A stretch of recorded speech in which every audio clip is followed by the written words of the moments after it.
be clear from the start, folks.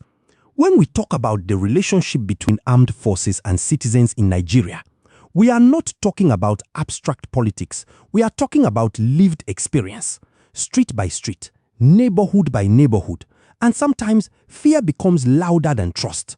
This is the kind of situation where the uniform, which should represent protection, starts to represent distance or worse, intimidation. And you have to ask, how did we get here? How does a force meant to defend the people become, in the eyes of many, something to avoid rather than approach?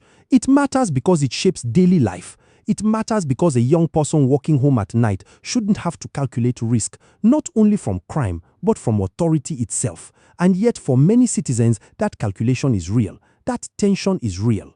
Now, let's not pretend this is simple. Nigeria is complex. Security challenges are real. The state faces threats that are not imaginary.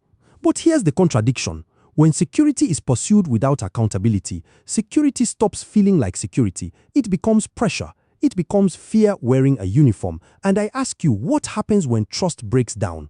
What happens when the gap between perception and reality becomes so wide that every encounter is already loaded with suspicion? Because on one side, you have the official narrative, order, discipline, protection. And on the other side, you have lived stories people whisper, record, share, sometimes at great personal risk.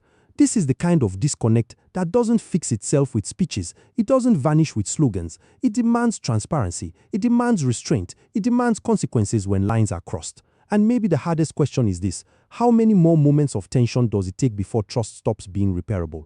Because once fear becomes the default language between citizens and those meant to protect them, rebuilding that bridge is no longer just policy. It becomes history.